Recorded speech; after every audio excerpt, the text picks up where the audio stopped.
Olá pessoal, para você que está me assistindo aí a primeira vez, meu nome é Ângelo. Esse é mais um vídeo aí da sequência, né, dessa playlist aí sobre circuitos de primeira ordem, né. No vídeo anterior eu mostrei aí umas técnicas, né, para determinar aí a resposta completa, né, de um circuito RC, né, série. A mesma técnica utilizada lá serve também para o raciocínio é o mesmo, né, para encontrar a resposta completa no circuito RL série. E agora eu vou fazer aqui, né, ensinar vocês aí como determinar aí a resposta completa de um circuito RL paralelo, e o raciocínio que vai ser utilizado aqui também é aplicável se fosse um circuito RC paralelo. O que vai mudar só é o componente, né, mas assim o raciocínio em si ele é o mesmo, né. Então vamos lá. Então no primeiro momento aqui, né, eu vou querer como resposta, né, eu estou aplicando aqui um sinal de corrente e eu vou querer como resposta a corrente, né, o comportamento da corrente no indutor. Então vamos imaginar, embora aqui não apareça aqui uma chave, né, vamos imaginar que o circuito estava desenergizado, o indutor não está carregado, e num dado momento, num instante t igual a zero, né, que é o momento em que nós iremos analisar o circuito, a fonte foi ligada, né, ou seja, o circuito foi energizado, né. Então é esse momento, a partir desse momento que nós vamos fazer a nossa análise, né, para encontrar aí a nossa resposta do circuito. Então um primeiro passo, né, a se fazer nessas análises de circuito de primeira ordem é você entender o seguinte, né, que a resposta, né, a resposta completa, no caso eu quero a resposta como corrente lá nos terminais do indutor. Então essa resposta completa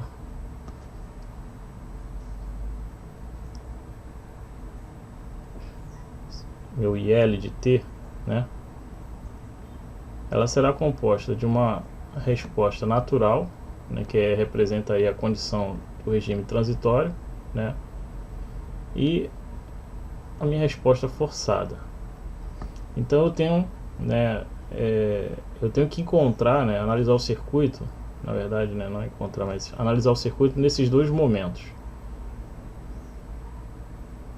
né. Então essa aqui é meu ponto de partida, é o que vai me nortear para que eu possa aí fazer as análises, né. Então eu preciso encontrar aí uma resposta, né, que vai modelar o comportamento do circuito, né, da corrente, né, no indutor no momento transitório, né, ou seja, imediatamente após o circuito ser energizado, e caso tenha a resposta forçada, que é o comportamento do meu circuito a um tempo longo, né, pode-se dizer um tempo tendendo a infinito, né, ou seja, quando atinge o seu estado de regime permanente. Alguns dados importantes é bom se obter, né, e isso pode ser conseguido, né, mesmo sem começar ainda a fazer qualquer cálculo, né. Para alguns circuitos isso é mais simples, outros teria que fazer alguns cálculos, mas nesse caso aqui sabemos que, como nós queremos aqui a resposta da corrente, né, ou seja, queremos conhecer aí a equação que vai modelar o comportamento da corrente no indutor. Então é interessante nós conhecermos aí as condições iniciais da corrente nesse indutor. Então, inicialmente, como nós disse aqui que o indutor estava descarregado, então inicialmente, né, meu IL de zero menos, né, vou chamar assim, que é o momento imediatamente antes, né, do circuito ser energizado, o indutor estava descarregado, então esse IL de 0 menos é igual a 0 amperes, então não havia carga lá, ok? Então isso aqui é um dado importante que será útil para nós aí, beleza? Um outro dado também que mas vamos deixar essa outra parte para lá. Vamos fazer aqui agora. Então vamos lá. Vamos modelar aqui, né, usando aí a lei de Kirchhoff para os nós, né. Vamos analisar o nó, esse nó aqui, né. Vamos levantar a equação dos nós que envolve as correntes, né, que na verdade o que nós queremos conhecer é o comportamento aqui da corrente no indutor. Então, fazendo aí a equação do nó, vamos ter que IR mais IL é igual a IG, que é a tensão que é a fonte de corrente aí, né, é a fonte do circuito, né? Então, pessoal, usando a equação dos nós, chegamos a essa expressão aqui. Agora, só um pequeno detalhe aí, né? Se nós formos trabalhar aqui, né, da forma como normalmente, né, é sugerido, né? Como seria isso, né? Se fôssemos definir aqui, né, quem é IR? IR seria V sobre R. Mas quem é o IL? O IL, por definição, né, a corrente no indutor é definido como sendo 1 sobre L integral de VDT, né, de VDT. Então observa que se eu fosse seguir por esse caminho, a minha equação ela vai ter como variável tensão. E na verdade o que nós queremos aqui nessa análise é encontrar a resposta para a corrente. Eu posso fazer dessa forma, né, que eu falei, considerando a expressão, né, como variável tensão e depois encontrar a corrente? Posso, mas é um pouco mais, assim, você vai ter mais trabalho. Então eu particularmente sugiro já trabalhar a equação do circuito com a variável que se deseja encontrar. Como a nossa variável desejada é a corrente, então eu vou usar uma outra abordagem para que a minha equação tenha como variável corrente e não tensão. Então dessa forma eu vou reescrever aqui essa equação, né? Então a equação do nó nos deu o que? IR mais IL é igual a IG. Então como eu quero resposta corrente, né? Então eu vou pegar o IR é igual a tensão V, né, sobre R mais, né, eu vou escrever a expressão assim, né? Beleza. Sendo que esse V aqui, né, como o circuito está em paralelo, eu posso aqui fazer esse V estar em função da corrente L. Por quê? Veja só. Se o nosso objeto de estudo aqui é o indutor, né, então eu tenho que trazer a minha equação para as variáveis, né, que eu quero encontrar e que diz respeito aí ao comportamento do indutor, né, ou seja, da variável, né, com relação ao indutor. Então existe uma relação aí que é a seguinte, né, que a tensão V no indutor, né, a tensão nos terminais do indutor, vou botar aqui embaixo, né, por definição o V, que é a mesma tensão no indutor, pode ser definido por L di dt.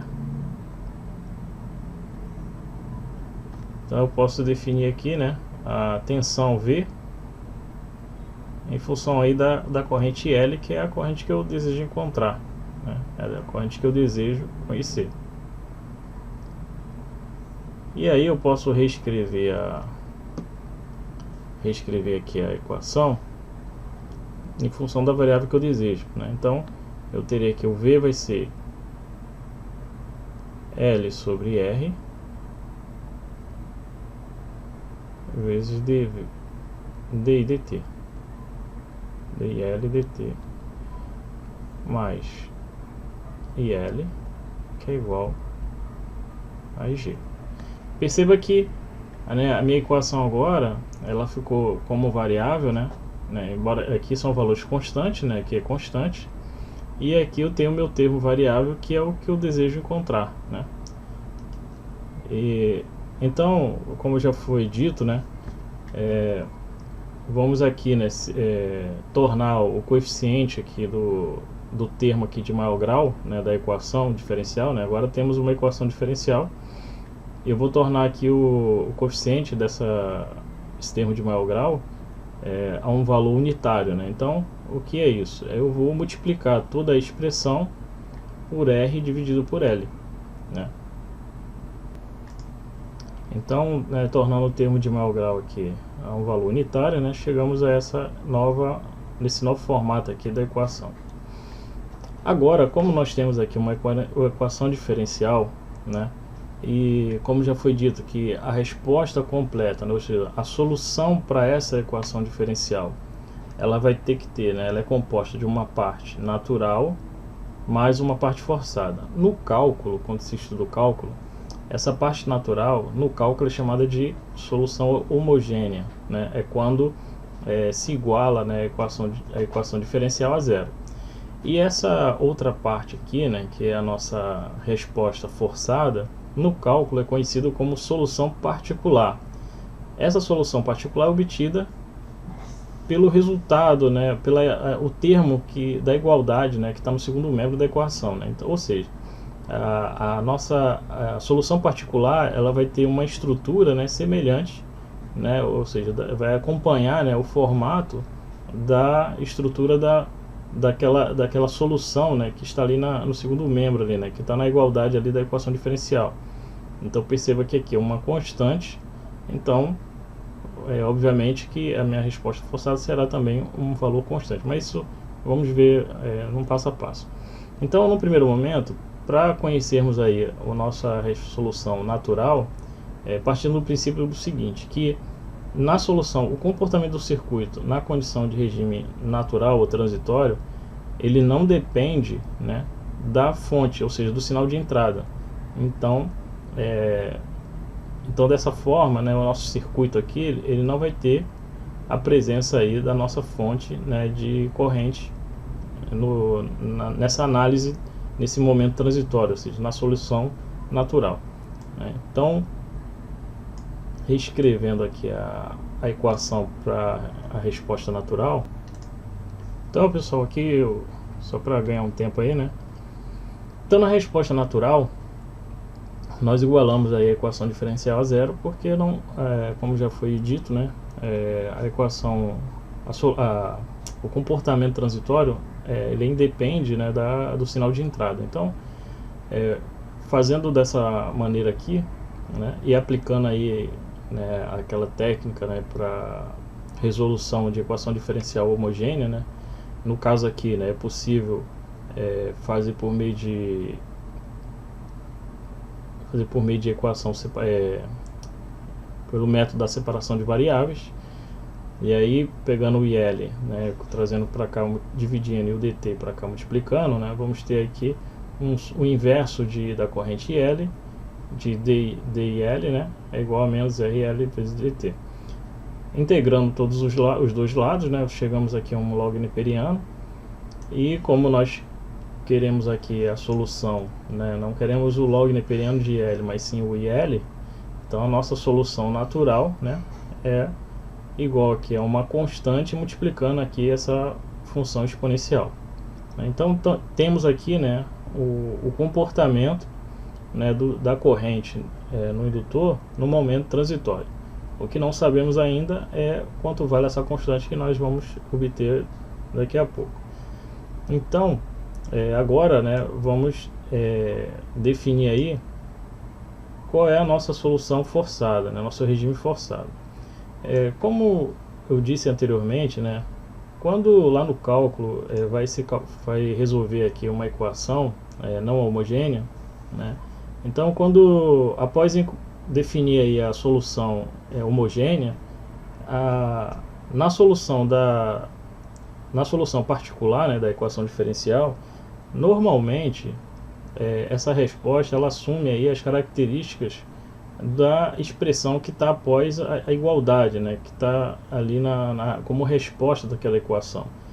Então, para nós, né, uma análise física que nós podemos fazer, né, saindo um pouco aí da questão do cálculo, é o seguinte: como nós estamos trabalhando aqui com circuitos lineares, então eu já até falei isso em alguns vídeos, né, que no circuito linear a resposta, né, ela acompanha o sinal de entrada. Então, se o meu sinal de entrada ele tem características constante, né, ou seja, é um valor constante, então meu sinal de entrada ele também terá essa característica de ser um sinal também constante, né, seja ele de tensão ou seja de corrente. Então podemos trabalhar aí com uma condição hipotética de que essa nossa resposta forçada é uma constante.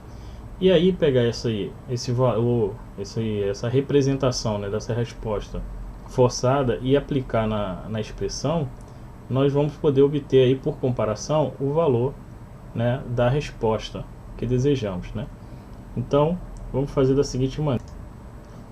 Então, né, adotando aí esse raciocínio, né, para definir aí a solução forçada, né, em regime forçado. Então, trabalhando aqui com uma solução hipotética, né, em que eu falei lá que a resposta, né, lá no circuito linear, ela acompanha as características do sinal de entrada. Então, considerando que a minha corrente, né, ao longo do tempo, ela vai assumir um valor e esse valor é constante. Fazendo uma substituição aqui na equação, né, na equação principal, né, temos aqui que a derivada da corrente mais R dividido por L vezes a corrente tem que ser igual a R dividido por L vezes IG. Então, essa solução ela tem que ser tal que quando eu derivar ela, somar com esse termo multiplicando por ela, tem que ser igual a essa resposta aqui. Então, qual vai ser esse valor, né? Então, eu vou substituir aqui no lugar de IL, eu vou botar o B2, né, que é a minha constante desconhecida. Então, eu vou ter aqui a derivada de uma constante é zero, né, mais R dividido por L, B2, igual a RL e G. Fazendo aqui a igualdade, né, chegamos à conclusão que a minha constante, né, B2 é igual a G, ou seja, a minha corrente, né, IL, após um longo tempo, ela será igual à corrente da fonte, né? E aí, isso até é muito coerente, né? Lembrando que, vamos lembrar lá do comportamento do indutor, né? Quando ele está no seu regime estacionário ou de regime permanente, né? Como se trata de um sinal de entrada constante, né? Estamos trabalhando com corrente contínua. Então, com o passar do tempo, né, que o circuito passou lá do seu regime transitório, o indutor ele vai se comportar como um curto, né? Então, se ele vai se comportar como um curto, né, toda a corrente fornecida aqui pela fonte não vai passar por esse ramo aqui do resistor. Ela vai passar pelo caminho que oferece menor oposição a ela, né, a menor resistência. Então, ela vai passar por completa, né, aqui pelo indutor. Então, por isso que na resposta forçada, né, a corrente IL é igual à corrente da fonte G. E aí agora nós temos aí a resposta completa. Assim, a resposta completa ela vai ter essa estrutura aqui. Só que nós ainda não conhecemos aqui a constante B1, né? Então, como vamos definir aqui quanto vale B1, né? Aí vamos voltar aqui, né, o que eu falei inicialmente, a importância de se obter aí o comportamento, né, da variável, né, ou seja, as condições iniciais daquela variável que deseja se encontrar, né. Como a nossa variável aqui é a corrente no indutor, então eu preciso saber qual o seu valor no instante t igual a zero, porque o t igual a zero é o momento transitório, né. Então, a minha corrente no instante t igual a zero, ela é igual a 0 amperes, né? Então, imediatamente após eu energizar o circuito, como o indutor ele não admite uma mudança abrupta, né, do seu valor de corrente, né? Então, se ele estava descarregado, ele vai se manter, né, com o valor ali igual a zero, até que vença ali o tempo, né, do seu comportamento transitório, né? Então, o nosso IL de zero é igual a 0 amperes. Então, fazendo essa substituição aqui na resposta, né, na estrutura da resposta completa, então, para definir aí a constante de tempo, para definir aí a constante, né, B1, né, aqui nosso termo não conhecido, usamos aí o nosso, lá no cálculo, né, a gente chama isso de contorno, né, condição de contorno, né, que é as condições iniciais, né, do problema. Nesse caso aqui, o nosso IL de zero, né, que é onde ocorre o momento transitório, a corrente é igual a zero, né, igualando aqui a expressão, né, lembrando que aqui temos uma variável t, substituindo por zero também. Todo esse termo aqui vai ser igual a 1, né, o que resultará em 0 igual a B1 mais IG, né. Logo, B1 é igual a menos IG, que é o valor da nossa fonte de corrente. E aí, substituindo os valores, né, já encontrado, né, ela será igual a IL de T igual a IG menos IG vezes a exponencial, né. Normalmente essa expressão ela tem esse formato aqui, ela é representada dessa forma, né, colocando aqui em evidência, vamos ter que IL de T, né, igual a IG vezes 1 menos a exponencial, né, amperes. Então perceba que essa expressão, ou seja, essa solução para a corrente no indutor, ela vai descrever, né, ou seja, ela modela o comportamento nas duas condições, né, tanto no momento transitório quanto no regime forçado ou permanente da corrente no indutor, né, no circuito ali paralelo. Então, espero aí ter esclarecido a vocês aí, né. A princípio aqui estou fazendo só uma abordagem ainda teórica, né, não estou usando valores, né, só para poder mostrar para vocês aqui como raciocinar, né, na solução do problema.